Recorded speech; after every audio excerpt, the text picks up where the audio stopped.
প্রিয় দশম শ্রেণীর ক্যাডেটবৃন্দ, শুভ সকাল। আশা করছি ভালো আছো সবাই। আজ দীর্ঘদিন পর তোমাদের সামনে উপস্থিত হতে পেরে ভীষণ ভালো লাগছে। করোনা সংকটকালীন একালে বরিশাল ক্যাডেট কলেজের শিক্ষা কার্যক্রমের অংশ হিসেবে অনলাইন শিক্ষা কার্যক্রমে আমি তোমাদের স্বাগতম জানাই।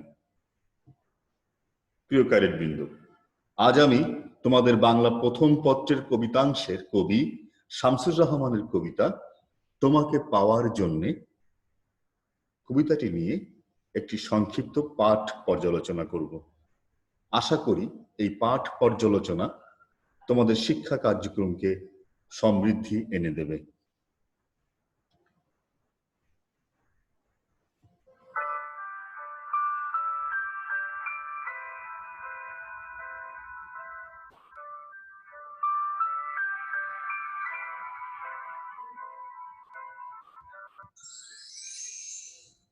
তোমাকে পাওয়ার জন্যে হে স্বাধীনতা, কবি শামসুর রহমান।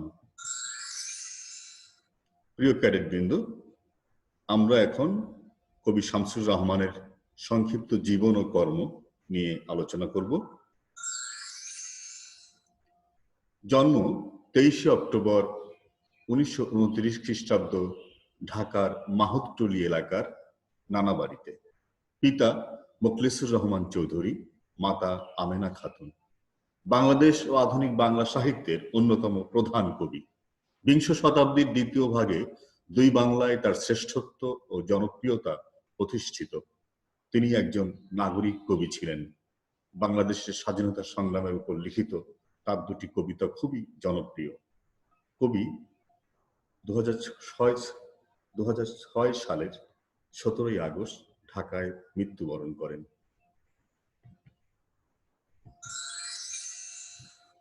উনিশশো সালে পুরনো ঢাকার পবুজ স্কুল থেকে ম্যাট্রিকুলেশন পাশ করেন। 1947 সালে ঢাকা ইন্টারমিডিয়েট কলেজ থেকে আইএ পাশ করেন। এরপর ঢাকা বিশ্ববিদ্যালয়ে ইংরেজি বিভাগে স্নাতক শ্রেণীতে ভর্তি হন এবং 3 বছর নিয়মিত ক্লাস করেন, কিন্তু শেষ পর্যন্ত আর মূল পরীক্ষা দেননি। 1953 সালে বিএ পাশ করেন কবি। পেশায় ছিলেন সাংবাদিক। প্রকাশিত গ্রন্থ: শামসুর রহমানের প্রথম কাব্যগ্রন্থ প্রথম গান দ্বিতীয় মৃত্যুর আগে প্রকাশিত হয় 1960 সালে। বন্দি শিবির থেকে 1972। এ কাব্যে স্বাধীনতা যুদ্ধকালীন আবেগ ও প্রত্যাশা প্রাধান্য পেয়েছে। এ কাব্যের অধিকাংশ কবিতা মুক্তিযুদ্ধকালে অবরুদ্ধ সময়ে রচিত। এই গ্রন্থে 38টি কবিতার মধ্যে উল্লেখযোগ্য হল তোমাকে পাওয়ার জন্য হে স্বাধীনতা এবং স্বাধীনতা তুমি। উদ্ভট উটের পিঠে চলেছে স্বদেশ। এই কাব্যগ্রন্থটি 1990 সালের গণঅভ্যুত্থানেও স্বৈরাচার শাসনের বিরুদ্ধে প্রতিবাদের ভূমিকা হিসেবে কাজ করেছেন। কবির প্রকাশিত গ্রন্থ সংখ্যা: কাব্যগ্রন্থ 66টি, উপন্যাস 4টি, অক্টোপাস, অদ্ভুত আধার 1, নিয়ত মন্তাজ, এলো সে অবেলায় এবং প্রবন্ধ গ্রন্থ কবিতা এক ধরনের আশ্রয়, যা 2002 সালে প্রকাশিত হয়। সম্মাননা ও পুরস্কার: কবি শামসুর রহমান আদমজী সাহিত্য পুরস্কার, বাংলা একাডেমি পুরস্কার, 21শে পদক, নাসির উদ্দিন স্বর্ণ পদক, জীবনানন্দ পুরস্কার, আবুল মনসুর আহমেদ স্মৃতি পুরস্কার, মিৎসুবিশি পুরস্কার সাংবাদিকতার জন্য, স্বাধীনতা পদক, আনন্দ পুরস্কার ইত্যাদি বহুবিধ পুরস্কার ও সম্মাননা পেয়েছেন। ভারতের যাদবপুর বিশ্ববিদ্যালয় এবং রবীন্দ্র ভারতী বিশ্ববিদ্যালয় কবিকে সম্মানসূচক ডিলিট উপাধিতে ভূষিত করে।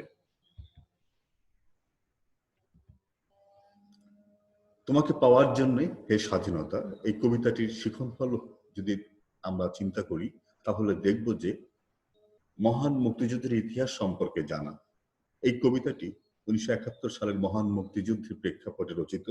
সেই সময়কার যে বাঙালি নিধন এবং নিরস্ত্র জনগণের উপরে ঘৃণ পাকিস্তানিদের যে আগ্রাসন এবং ঝাঁপিয়ে পড়া, হত্যা, নির্মমভাবে মানুষজনকে হত্যা করা, এই ইতিহাসটি এবং আমাদের যে দীর্ঘদিনের সংগ্রামের ইতিহাস, তার মধ্যে থেকে আমরা যে বীরত্বের সাথে যুদ্ধের এক রক্তক্ষয়ী সংগ্রামের মধ্য দিয়ে আমরা যে স্বাধীনতা অর্জন করেছি, সেই ইতিহাসটি এই কবিতার মধ্যে ফুটে উঠেছে। দ্বিতীয়ত, জাতির মহান সন্তানদের আত্মত্যাগের মূল্যায়ন, অর্থাৎ প্রায় ৩০ লক্ষ শহীদের রক্তের বিনিময়ে আমরা অর্জন করেছি এই স্বাধীনতা। তো যারা এই স্বাধীনতার জন্য নিজেদের জীবন দিয়ে আত্মত্যাগ করলো, সম্মান দিয়ে আত্মত্যাগ করলেন, সেই আত্মত্যাগের মূল্যায়নটি আমরা এই কবিতার পাঠের মধ্যে দিয়ে অনুধাবন করতে পারব। তৃতীয়ত, স্বদেশ ও জাতির প্রতি প্রেম ও দায়িত্ববোধ। এই স্বাধীনতার মধ্য দিয়ে যে আমরা বেঁচে আছি, আমরা যে নানা স্বস্তি পাচ্ছি, এবং এই যে স্বাধীনতার মধ্য দিয়ে আমরা যে চলাফেরায়, কাজের কর্মে একটা স্বতন্ত্রতা অর্জন করতে পেরেছি, তার মূলে রয়েছে এই মহান মুক্তিযোদ্ধাদের অবদান। সেই কারণে জাতির প্রতি প্রগাঢ় প্রেম থেকেই তারা নিজেদেরকে আত্মোৎসর্গ করেছিলেন। কাজেই সেই প্রেমটি আমাদের অনুধাবন করতে হবে, এবং দেশ এবং জাতির প্রতি যে দায়িত্ব, সে দায়িত্ববোধ আমাদেরকে করতে হবে।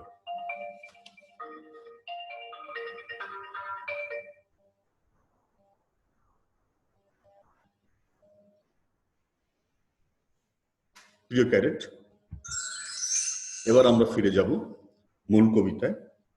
মূল কবিতাটি আমি এখন তোমাদের সামনে পাঠ করছি। তোমাকে পাওয়ার জন্যে হে স্বাধীনতা, শামসুর রহমান। তোমাকে পাওয়ার জন্যে হে স্বাধীনতা, তোমাকে পাওয়ার জন্যে আর কতবার ভাসতে হবে রক্ত গঙ্গায়, আর কতবার দেখতে হবে খান্ডব দাহন। তুমি আসবে বলে হে স্বাধীনতা, সাকিনা বিবির কপাল ভাঙল, শিথির সিঁদুর মুছে গেল হরিদাসীর। তুমি আসবে বলে হে স্বাধীনতা, শহরের বুকে জলপাই রঙের ট্যাঙ্ক এলো দানবের মতো চিৎকার করতে করতে। তুমি আসবে বলে হে স্বাধীনতা, ছাত্রাবাস বস্তি উজাড় হলো, রিকোয়েললেস রাইফেল আর মেশিন গান খই ফোটালো যত্রতত্র। তুমি আসবে বলে ছাই হলো গ্রামের পর গ্রাম। তুমি আসবে বলে বিধ্বস্ত পাড়ায় প্রভুর বাস্তব ভিটার ভগ্নস্তূপে দাঁড়িয়ে একটানা আর্তনাদ করলো একটা কুকুর। তুমি আসবে বলে হে স্বাধীনতা, অবুঝ শিশু হামাগুড়ি দিল পিতামাতার লাশের উপর। তোমাকে পাওয়ার জন্যে হে স্বাধীনতা, তোমাকে পাওয়ার জন্যে আর কতবার ভাসতে হবে রক্ত গঙ্গায়, আর কতবার দেখতে হবে খান্ডব দাহন।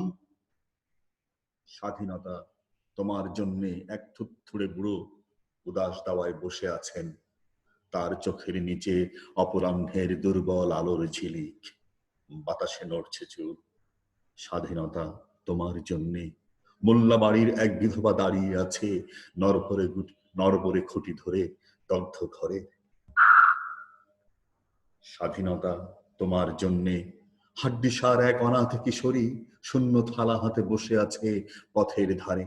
তোমার জন্যে সগির আলী, শাহবাজপুরের সেই জোয়ান কৃষক, কেষ্ট দাস, জেলে পাড়ার সবচেয়ে সাহসী লোকটা, মতলব মিয়া, মেঘনা নদীর দক্ষ মাঝি, গাজী গাজী বলে যে নৌকা চালায় উদ্দাম ঝড়ে।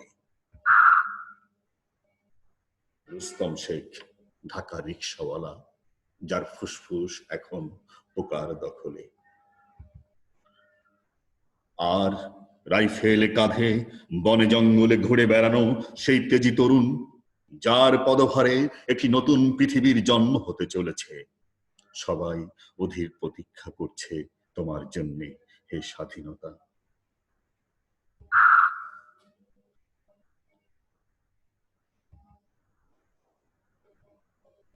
পৃথিবীর এক প্রান্ত থেকে অন্য প্রান্তে জ্বলন্ত ঘোষণার ধ্বনি প্রতিধ্বনি তুলে নতুন নিশান উড়িয়ে দামামা বাজিয়ে দিক বিদিক এই বাংলায় তোমাকে আসতেই হবে হে স্বাধীনতা, তোমাকে আসতেই হবে।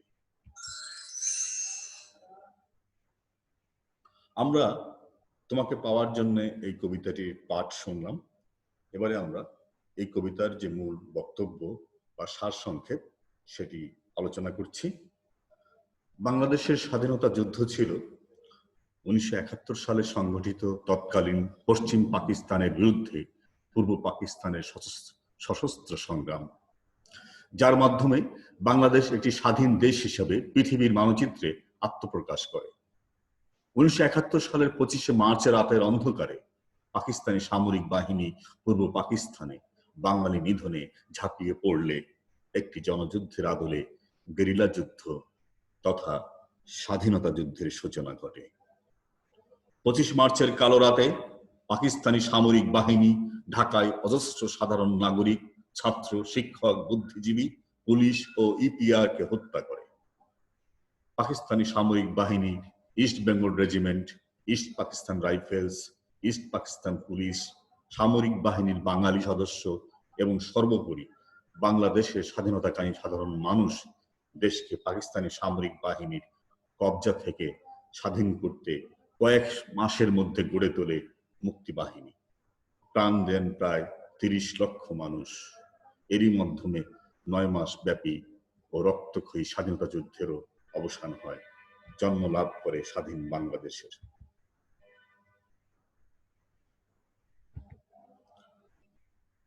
উনিশশো 1970 সালে সাধারণ নির্বাচনে পাকিস্তান আওয়ামী লীগের সংখ্যাগরিষ্ঠ আসন পাওয়া সত্ত্বেও পাকিস্তানিরা এই নির্বাচনকে গ্রহণ করেননি। তারা সামরিক শাসন জারির মাধ্যমে পাকিস্তানের রাষ্ট্রীয় ক্ষমতা দখল করে থাকে। পাকিস্তান আওয়ামী লীগের তৎকালীন নেতৃত্বে ছিলেন বাঙালির হাজার বছরের শ্রেষ্ঠ বাঙালি, জাতির পিতা বঙ্গবন্ধু শেখ মুজিবুর রহমান। তিনি এর প্রতিবাদে দেশের জনগণকে সাথে নিয়ে তিনি সামরিক বাহিনী ঘিন পাকিস্তানের বিরুদ্ধে সংগ্রাম গড়ে তোলেন। 1971 সালের 7ই মার্চ ঢাকা রেসকোর্স ময়দানে এক ঐতিহাসিক ভাষণ দান করেন বঙ্গবন্ধু।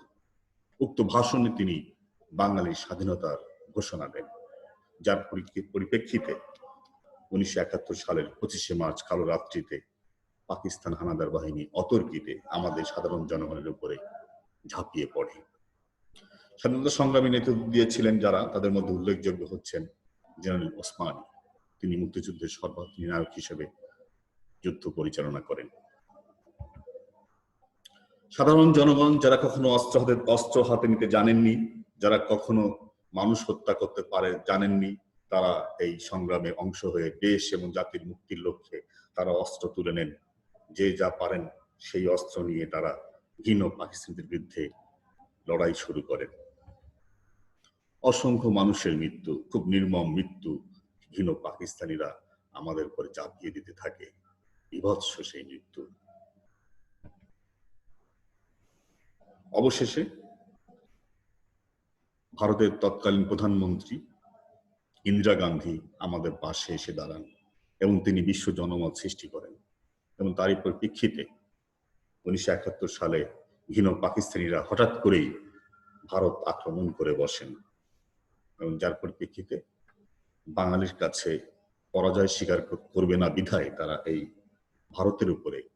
ভারতের সাথে যুদ্ধ চালিয়ে দেন, যাতে করে তারা বলতে পারে যে তারা ভারতের সাথে হেরেছে।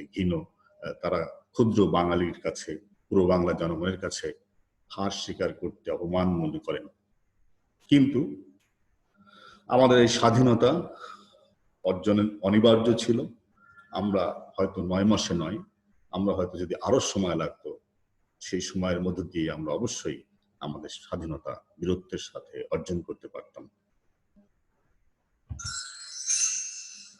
কবিতার সার সংক্ষেপে আমরা আরেকবার যাই দ্বিতীয় অংশে। স্বাধীনতা শুধুমাত্র একটি শব্দ মাত্র নয়, এটি এমন এক অধিকার ও অনুভব যা মানুষের জন্মগত। কিন্তু ঘিন পাকিস্তানিরা বাঙালিদের স্বাধীনতা হরণ করেছিল। 1971-এর মহান মুক্তিযুদ্ধে আপামর বাঙালি এই স্বাধীনতা অর্জনে ঝাঁপিয়ে পড়ে। যুদ্ধ চলাকালে বাঙালির রক্তে রক্ত গঙ্গা বইয়ে দেয় ঘিন পাকিস্তানিরা। তোমাকে পাওয়ার জন্যে হে স্বাধীনতা কবিতাটিতে আমরা যুদ্ধ চলাকালীন বাংলাদেশের ভয়াবহ নৃশংস চিত্রগুলি মর্মান্তিকভাবে ফুটে উঠতে দেখি।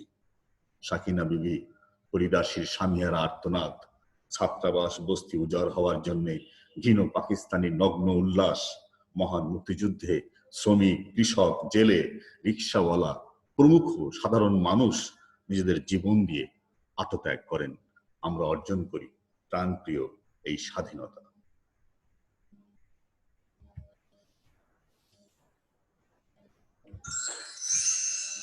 প্রিয় ক্যাডেটবৃন্দ,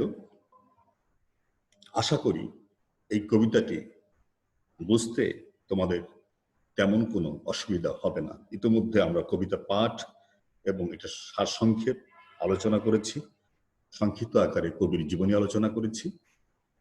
এই কবিতার মধ্য দিয়ে আমরা যে শিক্ষা লাভ করি তা প্রধানত ইতিহাসের প্রতি অনুরক্ততা, আর দ্বিতীয়ত হচ্ছে মহান মুক্তিযুদ্ধ আমাদেরকে যেমন বেদনার্ত করেছিল তেমনি আমাদের জন্য সম্মান এনে দিয়েছে। এই যুদ্ধ আমাদের অসংখ্য মানুষের রক্তে রঞ্জিত হওয়ার ইতিহাস যেমন সত্য, আত্মত্যাগের ইতিহাস যেমন সত্য, এবং তার সাথে বড় সত্য হচ্ছে এটি আমাদের অর্জন। এই অর্জনকে ধরে রাখতে হবে, কেননা আমরা জানি রাষ্ট্রনীতি ও স্বাধীনতা প্রবন্ধে মীর মোশাররফ হোসেন বলেছিলেন, স্বাধীনতা রক্ষা করার চেয়ে স্বাধীনতা অর্জন করার থেকে স্বাধীনতা রক্ষা করা কঠিন। তো আমাদের সেই স্বাধীনতা রক্ষা করার জন্য এখন আমাদের আরেক সংগ্রাম চলছে। স্বাধীনতা শব্দটির অর্থটাও আমাদের উদ্ভাবন করতে হবে। স্বাধীনতা কেন, কি? স্বাধীনতা এমন এক বস্তু যা মানুষের জন্মগত অধিকার। সেই অধিকারকে রক্ষা করা প্রত্যেকটি নাগরিকের কর্তব্য। প্রিয় ক্যাডেটবৃন্দ, কবি শামসুর রহমান তার এই অসাধারণ কবিতায় মুক্তিযুদ্ধের যে নৃশংস ভয়াবহ চিত্র উন্মোচিত করেছেন, চিত্রায়িত করেছেন, অত্যন্ত শৈল্পিকভাবে তিনি এই কবিতাটিকে নির্মাণ করেছেন এবং বাংলাদেশের কবিতার অন্যতম একটি কবিতা, শ্রেষ্ঠ কবিতা এই কবিতাটি। আশা করি এই কবিতাটি তোমাদের প্রাণে আন্দোলন ছড়াবে এবং এই কবিতাটির তাৎপর্য তোমরা অনুধাবন করতে পারবে। তা বাদেও যদি তোমাদের কাছে অনুরোধ থাকলো, যদি কোনো প্রশ্ন থাকে, বুঝতে অসুবিধা হয়, তাহলে আমাকে জানাবে এই পরবর্তী সেশনে এবং আমি সেই প্রশ্নের উত্তর দেওয়ার চেষ্টা করব। বাসায় প্রিয় ক্যাডেটগণ, এখন করোনা সংকটকালীন কাল চলছে। এই কালে বাসায় থাকতে হবে, বাইরে কোনোভাবেই বের হওয়া যাবে না, কারণ বাইরে এই ভাইরাসের ছড়াছড়ি সংক্রমণ মারাত্মক আকারে ধারণ করছে। কাজেই কোনো অবস্থাতেই বাড়ি থেকে বাইরে বের হবে না, এবং বাড়িতে আত্মীয়স্বজন যদি আসে দূরত্ব বজায় রাখবে, কখনোই কাছাকাছি যাবে না, দূরত্ব বজায় রাখবে এবং নিজেদেরকে নিরাপদ রাখবে, পরিবারের সদস্যদেরকে নিরাপদ রাখার জন্য চেষ্টা করবে, সচেতন থাকবে। আমি তোমাদেরকে আবারও শুভেচ্ছা জানাচ্ছি এবং এই কবিতার ক্লাসটি এখানে সমাপ্ত করছি। আল্লাহ হাফেজ।